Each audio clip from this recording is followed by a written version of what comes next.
우리는 삶의 현실 속에서 늘 우선순위, 무엇이 우선인가 하는 그런 문제에 직면하게 됩니다. 신앙이냐, 학업이냐, 교회냐, 직장이냐, 공동체냐, 가정이냐. 목회하면서 이런 질문들을 참 많이 듣게 되고 또 실제로 신앙생활의 위기 역시 이런 선택의 갈등 속에 어떤 선택을 하느냐에 따라 갈리는 경우를 많이 보았습니다. 이 땅에서의 성공과 하나님 나라의 영광, 과연 같은 것일까요?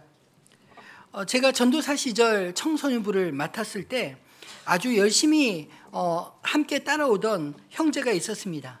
아버지는 안수집사, 그리고 어머니는 권사님이신 가정의 형제라 교회 행사에 적극적으로 함께했던 그런 친구들이었는데 그 친구들이 고등학생, 중학생이었을 때 중고등부 문학의 밤 행사를 한참 준비하고 있었습니다. 근데 아버지가 씩씩거리며 저를 찾아온 것입니다. 그리고는 대뜸 하시는 말씀이 우리 아이들 당신이 책임질까요? 아이들 공부하는데 왜 자꾸 불러내냐고 그렇게 야단을 치시더라고요. 어린 전도사 입장에서 아무 말도 못하고 아이들은 합창 준비하다 아버지의 부름에 불려 돌아갔습니다. 그 뒤로는 형제들의 교회 활동이 뜸하더니 급기야는 어느 순간부터 교회에서 보이지 않았습니다. 청년이 되고 장년이 되어서도 그 가정의 이야기를 종종 듣곤 하는데 교회로 돌아왔다는 이야기는 듣지 못했고 가끔 그 부모님들을 통해 들리는 형제들 이야기는 서글픈 이야기들 뿐이었습니다. 여러분은 어떻게 생각하시나요? 중고등학생 때는 공부가 우선이고 신앙생활은 대학교 가서 하면 된다고 생각하십니까? 그럼 대학생활 때는 취업이 우선이지 않겠습니까? 또 취업 이후에는 결혼과 진급이 우선이지 않을까요? 도대체 신앙생활은 언제나 기회가 올까요? 부모 입장에서는 좋은 대학 가서 나름 성공적인 삶을 살며 자녀들이 신앙생활을 잘하면 좋겠지만 그런 바람으로 열심히 던 교회의 발걸음을 멈추게 했더니 아이들이 아예 교회를 떠나는 경우들을 저는 앞에서 말한 경우뿐만 아니라 목회하는 가운데 참 많이 씁쓸하게 경험했었던 경험들입니다. 왜 그런 일이 생길까요? 아이들은 부모로부터 인생의 우선순위를 배우는데 하나님보다는 출신 대학과 인류 직장이 더 중요하다는 것을 어린 나이에 알아버렸기 때문에 하나님은 그들의 인생에서 늘 우선순위에서 밀려나고 있는 것입니다. 대학교 가서 취업해서 진급해서 그 다음에 교회에 나오겠다고 하는데 그 다음에 교회에서 보는 일이 참 어려웠습니다. 오늘 우리가 읽은 이 본문의 이야기는 예수님과 함께 식사하던 한 사람이 이렇게 외치는 것으로부터 시작됩니다. 15절 말씀 같이 읽어볼까요? 함께 먹는 사람 중에 하나가 이 말을 듣고 이르되 무릇 하나님의 나라에서 떡을 먹는 자는 복되도다 하니. 아멘. 우리가 지난 시간에 이 앞에 어떤 이야기인지 이미 들었습니다. 예수님께서 한 바리새인 지도자의 집에 초청을 받아 가셔서 식사하는 중에 주님께서 오히려 청함 받은 때 어떤 자세를 취해야 되는지 그런 이야기를 들려주지 않습니까? 하나님 나라의 그런 비유의 말씀들을 들어줬을 때 그 가운데 한 사람이 이 이야기를 주목해서 듣고 하나님 나라에서 떡을 먹는 자는 복되도다 이렇게 외친 것입니다. 이 말은 겉으로만 보면 참 멋진 신앙의 고백처럼 들리지만 예수님은 그의 말 속에 담긴 막연한 기대감을 보셨습니다. 그는 하나님 나라를 좋은 것으로 여겼지만 실제로 그 나라에 들어가려면 어떤 대가를 지불해야 하는지 그곳이 어떤 곳인지 깊이 고민한 흔적은 보이지 않습니다. 많은 사람들이 이처럼 하나님 나라를 동경하면서도 정작 삶에서는 세상 것들에 더 몰입되어 하나님 나라는 늘 우선순위 밖에 있지 않나요? 예수님은 이에 대해 하나님 나라 초청에 대해 사람들의 실제적인 반응을 비유로 들어 설명해 주셨습니다. 16절에 어떤 사람이 큰 잔치를 베풀고 많은 사람을 초청했다라고 시작합니다. 예수님은 하나님 나라를 잔치로 비유한 것입니다. 이 잔치의 이미지는 많은 사람들이 왁작지껄 모여 흥이 나는 그런 곳이 아닌가요? 하나님은 우리를 그런 기쁨과 교제의 자리로 초청하십니다. 그런데 뜻밖에도 초청받은 사람들이 모두 핑계를 대며 거절했다는 것입니다. 이유가 무엇일까요? 오늘 이 말씀은 우리들 역시 하나님 나라를 소망하지만 동시에 실제적인 삶은 하나님 나라의 잔치에 이런저런 핑계거리로 우리 삶의 우선순위에 밀려있지 않은지 돌아볼 수 있기를 소망합니다. 예수님은 왜 이 비유를 들어 말씀하셨을까요? 막연한 하나님 나라에 대한 동경이 아니라 실제로 우리가 하나님 나라를 어떻게 생각하는지, 그리고 어떤 사람이 과연 하나님 나라에 합당하다고 생각하는지 오히려 이 비유를 통하여 되묻고 계신 게 아닐까요? 주님의 이 물음 앞에 저와 여러분의 삶으로 응답하는 복된 시간이 되시기를 소망합니다. 그렇다면 어떤 사람이 하나님 나라에 합당할까요? 첫 번째로 하나님께 우선순위를 두는 사람입니다. 예수님은 초청을 거절한 사람들의 반응을 통해 하나님 나라에 합당치 않는 사람들의 모습을 먼저 보여주었습니다. 잔치를 준비한 주인은 사람들에게 먼저 종들을 보내어 초청하지 않습니까? 이들은 이미 초대받은 사람들이었습니다. 하지만 잔치가 시작될 때가 되자 하나같이 핑계를 대며 거절합니다. 17절로 20절 말씀에 이 거절한 사람들의 이유들을 한번 읽어볼까요? 잔치할 시각에 그 청하였던 자들에게 종을 보내어 이르되 오소서 모든 것이 준비되었나이다 하매 다 일체하게 사양하여 한 사람은 이르되 나는 밭을 샀음에 아무래도 나가 보아야 하겠으니 청컨대 나를 양해하도록 하라 하고 또 한 사람은 이르되 나는 소 5겨리를 샀음에 시험하러 가니 청컨대 나를 이르되 나는 장가 들었으니 그러므로 가지 못하겠노라 하는지라. 아멘. 잔치의 초청을 거절한 그 사람들은 하나같이 다 이유가 있었습니다. 어떤 이유였습니까? 첫 번째 사람은 밭을 샀으니 나가 보아야겠다라고 말합니다.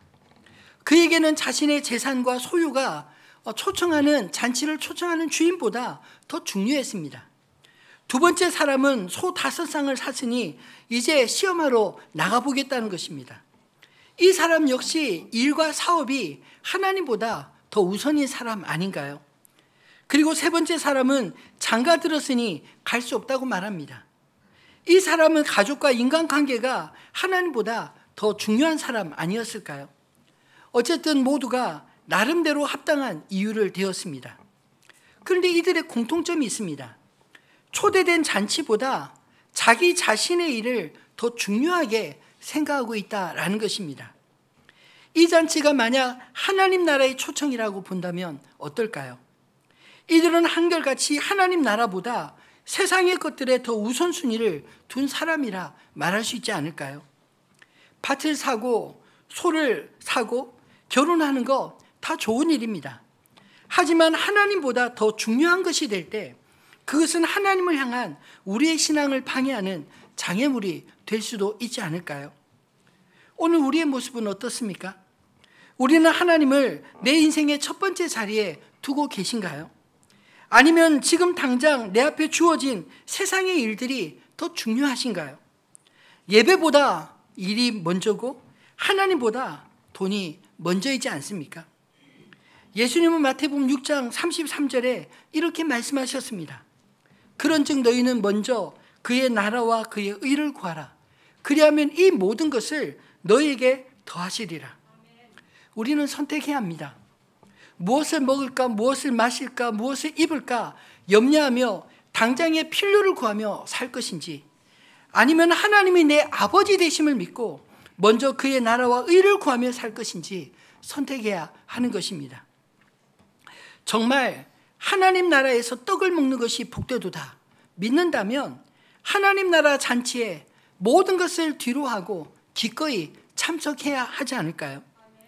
입술로는 늘 하나님 나라와 주님의 뜻을 말하지만 정작 삶의 현장에서는 하나님보다 더 중요한 것이 있다고 계속 미루고 미루다 보면 그 기회는 영원히 놓칠 수 있습니다. 이번에는 바쁘니까 다음에 가지.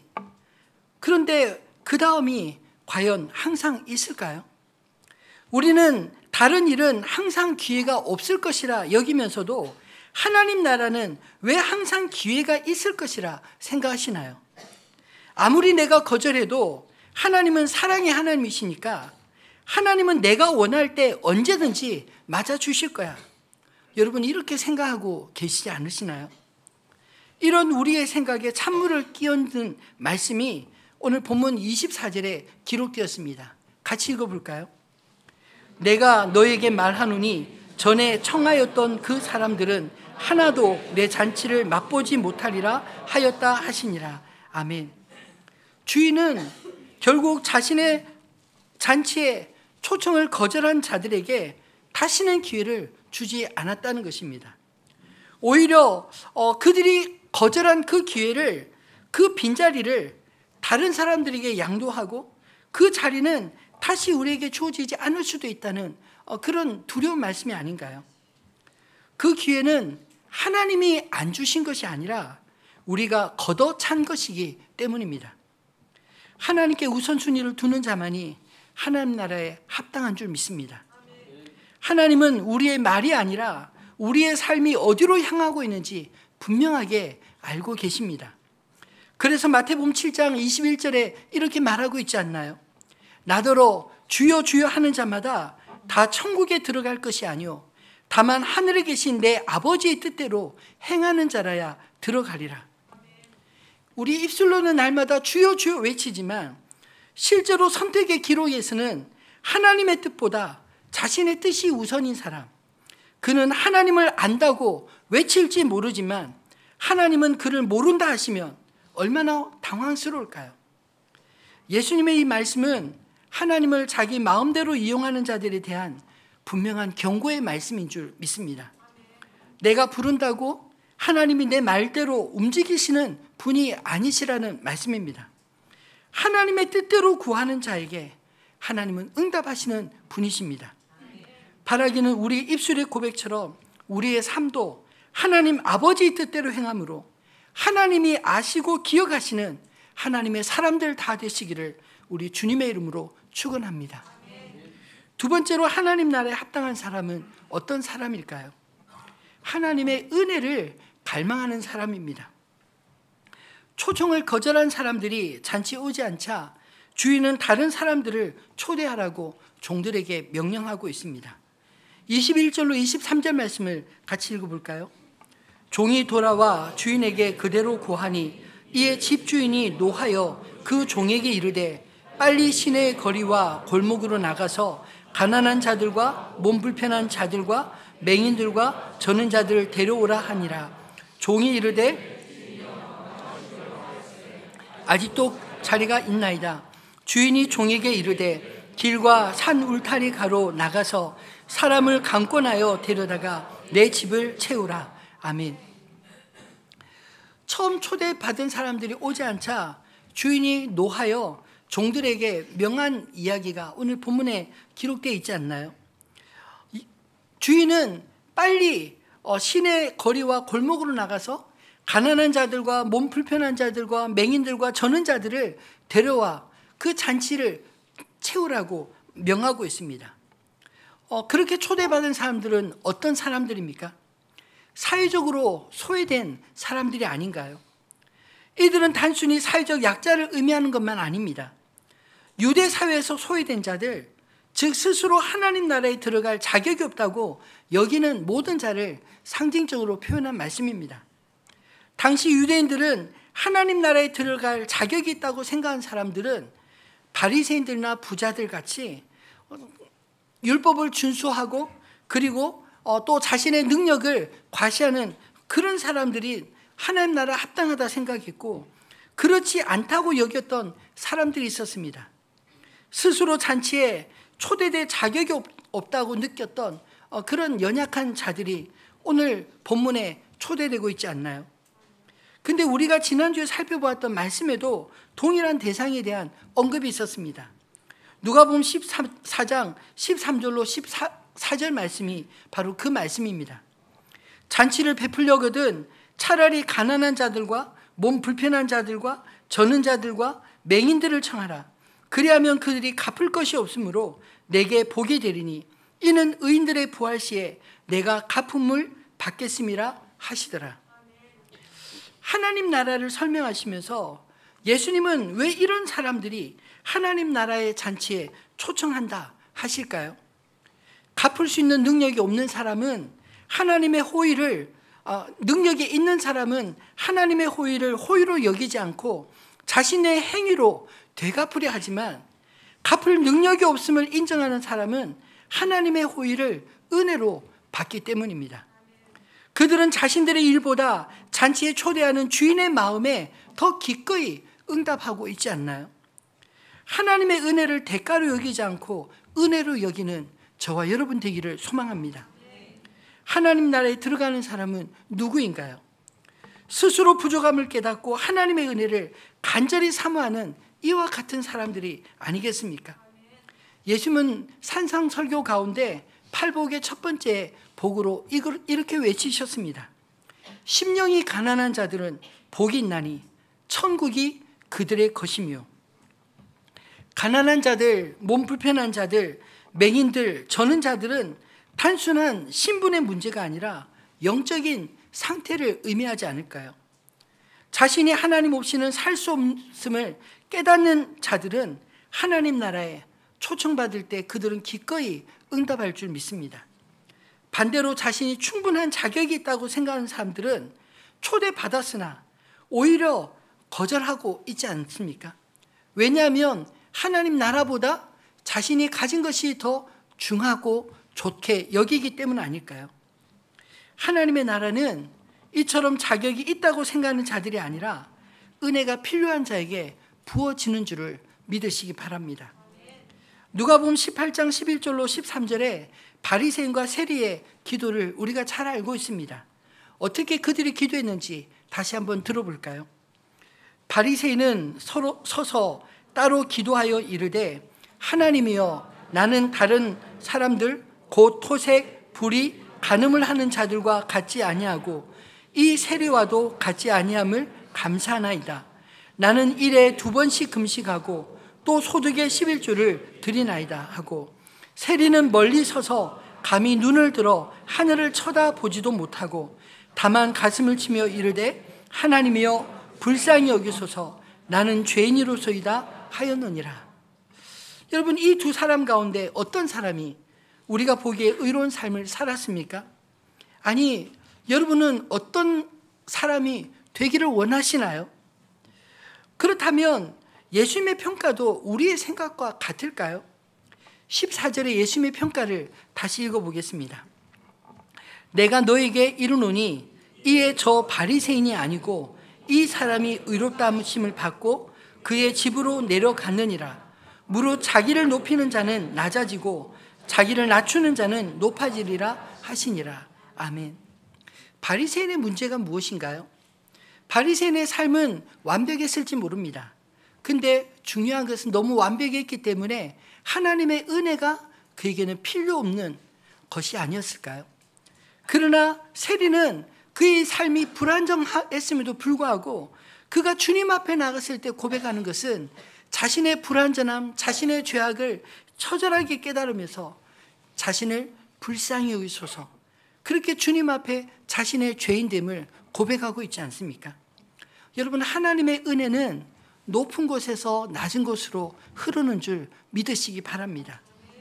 여러분, 하나님의 나라는 자신이 의롭다고 믿는 사람이 아니라 오직 하나님의 의로우시며 하나님의 의가 덧입기를 원하는 그런 사람들이 은혜를 입는 줄을 믿으시기 바랍니다. 예수님은 하나님의 나라가 스스로 자격 있는 자들에게 주어지는 것이 아니라 은혜를 간절히 사모하는 자들에게 열린 곳임을 오늘 이 말씀을 통해 강조하시는 게 아닐까요? 주인은 다시 종들에게 명령합니다. 23절에 주인이 종에게 이르되, 길과 산 울타리 가로 나가서 사람을 강권하여 데려다가 내 집을 채우라. 하나님의 나라는 한정된 사람들만이 가는 곳이 아니라는 말씀입니다. 처음 초청받은 사람들이 거절했기 때문에 주인은 모든 이들에게 문을 활짝 여셨습니다. 하나님의 나라는 기회를 놓친 자들에게 다시 열리지 않았지만 오히려 그 잔치는 멈추지 않고 다른 사람을 초대하여 그 잔치는 계속 진행되고 있다. 이 이야기를 하고 있는 게 아닐까요? 마치 열차가 승객의 시간에 맞추어 한없이 기다리지 않듯이 하나님 나라의 초청도 우리의 사정에 맞추어 한없이 기다려주지 않고 그 빈자리를 다른 승객을 태우고 출발한다. 이런 이야기인 것입니다. 하나님의 나라는 내가 거부한다고 멈추지 않는다는 것이 오늘 예수님이 우리에게 들려주신 비유의 핵심이지 않을까요? 바리새인과 율법주의자들이 예수님의 말씀 하나님 나라의 복음을 그들이 거부했다 할지라도 하나님의 나라가 멈추는 것이 아니라 오히려 그들이 무시했던 그런 이방인들과 그리고 죄인들을 취급받았던 죄인들이 오히려 그 자리를 대신 채우게 될 것임을 주님께서 말씀하고 계신 게 아닐까요? 이 말씀은 하나님 나라를 결코 우리 편에서 여유롭게 생각할 수 없다라는 의미로 우리가 받아야 하지 않을까요? 하나님 나라 초청도 마찬가지입니다. 하나님 나라의 초청을 받았다고 해서 자동으로 들어가는 것이 아니라는 것입니다. 거절하는 자들은 결국 제외되며 그 기회는 다른 사람들에게로 갈 수 있다고 말씀하십니다. 세상의 것들에 몰입하여 하나님의 초청에 외면한 사람들은 하나님 나라에서 제외될 수 있다는 두려운 말씀, 이 말씀을 오늘 이 시간 복음으로 저 여러분이 받을 수 있게 되기를 바랍니다. 반대로 스스로 부족함을 깨닫고 하나님의 은혜를 갈망하는 사람들, 그들에게는 하나님의 나라가 활짝 열려 있습니다. 우리가 받아들이지 않으면 그 기회는 다른 사람에게로 넘어간다라고 말씀하고 있지 않나요? 그러므로 우리는 하나님 나라를 당연하게 여기지 않고 겸손한 마음으로 주님의 초청에 응답해야 하지 않을까요? 이사야서 55장 1절 말씀을 우리 같이 한번 읽어보겠습니다. 오호라 너희 모든 목마른 자들아 물로 나오라 돈 없는 자도 오라 너희는 와서 사 먹되 돈 없이 값 없이 와서 포도주와 젖을 사라. 아멘. 이사야 선지자의 이 말씀은 하나님 나라의 초청이 은혜로 주어지며 돈이나 어떤 자격이 아니라 하나님의 은혜를 갈급하는 갈증을 느끼는 자들이 참여할 수 있다. 이 말씀 아닌가요? 하나님 나라에 참여할 수 있는 자격은 하나님을 소중히 여기는 사람들인 줄 믿습니다. 이사야서의 표현처럼 갈급한 영혼이 하나님께로 나와 구원을 얻는 것입니다. 내가 하나님을 소중하게 여기면 하나님도 나를 소중히 여기시지만 내가 하나님을 소중히 여기지 않으면 하나님도 나를 소중히 여기지 아니하리라는 이 엄중한 말씀 앞에 두렵고 떨림으로 우리의 구원을 날마다 이루어가는 저와 여러분 되시기를 우리 주님의 이름으로 축원합니다. 말씀을 맺겠습니다. 오늘 이 예배가 우리를 향하신 주님의 초청장이라면 여러분은 어떻게 응답하시겠습니까? 종들을 보내어 청하는 주님의 음성을 들을 수 있게 되기를 소망합니다. 예수님은 하나님 나라 초청에 대해 두 가지 반응을 이야기해 주셨습니다. 초청을 받고도 거절한 사람이 있었습니다. 그들은 하나님보다 세상을 자신의 것을 더 사랑했고 결국 주인의 잔치 자리에 제외되고 말았습니다. 여러분 생각해 보십시오. 대학이 전부인 사람은 대학에 못 가면 망한 것입니다. 직장이 전부인 사람은 직장이 없으면 망한 것입니다. 돈이 전부인 사람은 돈이 없으면 망한 것이고 사람이 전부인 사람은 사람이 떠나면 망한 것이지 않나요? 그런데 하나님이 전부인 사람은 비록 대학에 떨어져도 직장 취업이 조금 늦어져도 돈이 없어도 주변에 사람이 없는 듯 해도 저는 결코 망한 것이 아닌 줄 믿습니다. 왜냐하면 우리의 인생 여정 속에 하나님이 함께 하심으로 연단을 통해 그를 더욱 아름답게 빚어나갈 것임을 우리는 알기 때문입니다. 먼저 그의 나라와 의를 구하는 사람 하나님이 책임져 주실 줄 믿습니다. 모든 것을 합력하여 선을 바꿔주실 그 하나님 앞에 주님을 더욱 사랑하는 믿음으로 나아가는 저와 여러분 되기를 소망합니다. 두 번째로 기쁨으로 응답한 사람들이 있었습니다. 그들은 스스로 부족함을 인정하고 하나님의 초청을 받아들인 사람들입니다. 이런 사람들은 하나님 앞에 시간을 언제든지 내어드리는 사람입니다.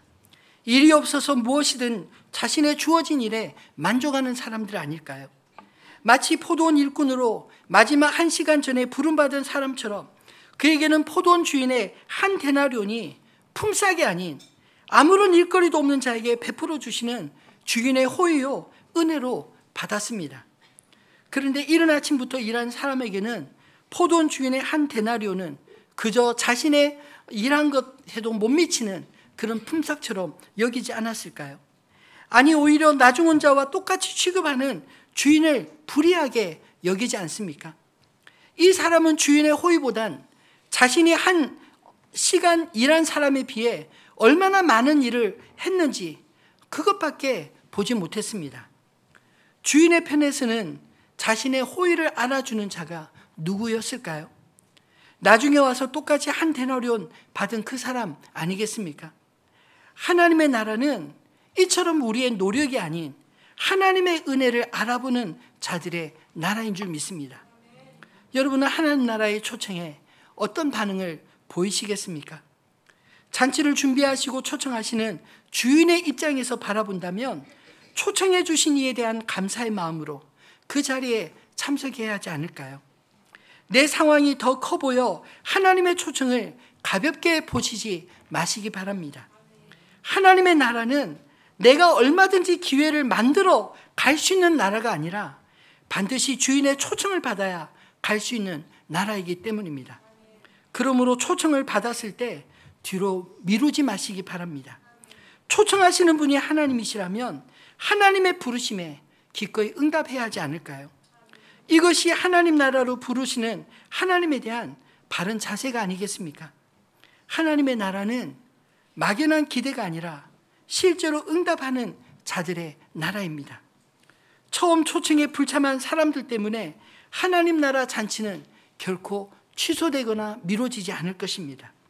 오히려 그들은 빼고 전혀 예상치 못한 사람들을 주님이 부르실 것을 앞장에서 이렇게 말씀하지 않았나요?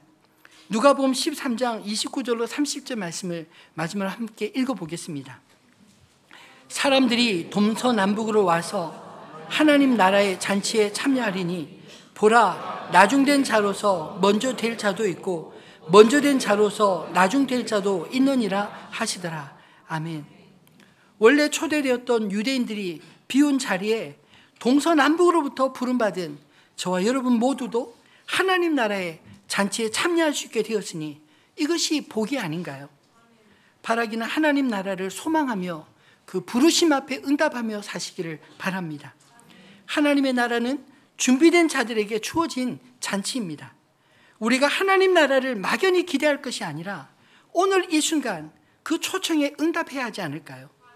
하나님보다 세상 것들을 우선시하는 삶의 우선순위를 내려놓고 하나님 나라를 첫 번째 자리에 두는 삶을 사시기를 바랍니다. 하나님 앞에서 나의 연약함을 인정하고 하나님의 은혜를 간절히 사모하는 사람이 되시기를 바랍니다. 그래야 하나님 나라의 잔치에 오늘 이 예배에 참여한 저와 여러분 모두가 그 부름에 응답하여 잔치에 참여하는 저와 여러분 되시기를 우리 주님의 이름으로 축원합니다.